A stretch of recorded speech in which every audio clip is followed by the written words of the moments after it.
Hello বন্ধুরা, তো কেমন আছেন আপনারা সবাই? আশা করি আপনারা খুব ভালো আছেন আর আমিও ভালো আছি। তো আজকের আমি বানাচ্ছি মেথি চিকেন। তো এটা নতুন রেসিপি, তো ভাবলাম আপনাদের সঙ্গে শেয়ার করে দিই। তো এখানে আমি চিকেন 250 গ্রাম নিয়েছি, 50 গ্রাম মেথি নিয়েছি, ঠিক আছে।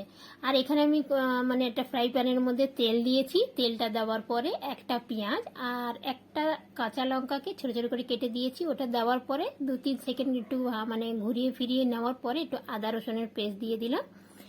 তো আদা রসুনের পেস্টটা দেওয়ার পরে ওটাও একটুখানি মিক্স করে নিতে হবে। তারপরে আমি আধা টমেটো, তারপরে চিকেনটা আর মেথি পাতাটা ওটা একসাথেই দিয়ে দিলাম, ঠিক আছে। ওটাকে একটুখানি নাড়াচাড়া করব। ওটা নাড়াচাড়া করার পরে এবারে আমি শুকনো মশলাগুলো দিয়ে দেবো। তো এখানে যেরকম একটু হলুদ, নুন, তারপরে শুকনো লঙ্কার গুঁড়ো, একটু গরম মশলা গুঁড়ো, তারপরে ধনে জিরে গুঁড়ো, ঠিক আছে।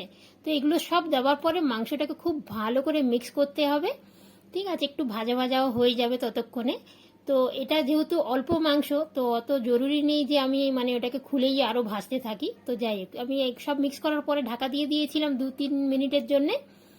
তারপরে আপনারা দেখতেই পাচ্ছেন মাংসটা মানে ভীষণই একদম সুন্দরভাবে ভাজা ভাজা হয়ে গেছে। তো এই জায়গাতে আমি এবার কি করব, একটু জল দিয়ে দেবো। সামান্য একটু জল দিচ্ছি, কারণ এটা মানে সেমি গ্রেভি হবে, মানে হালকা লাইট গ্রেভি হবে, রুটির সঙ্গে খাবে তো।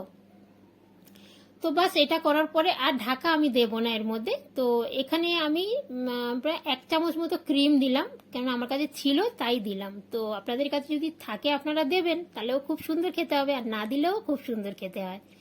তো এই মেথি চিকেনটা আমি আজকে ট্রাই করলাম, আর এটা মানে ভীষণই সুন্দর খেতে হয়। আপনারা একবার বানিয়ে ট্রাই করে দেখতে পারেন, অপূর্ব খেতে হয়। আর রুটি, পরোটা বা ভাতের সঙ্গেও খাওয়া যায়, পোলাও সঙ্গেও ভীষণ সুন্দর যাবে। আর তার জন্য একটু গ্রেভি বাড়িয়ে দিতে পারেন।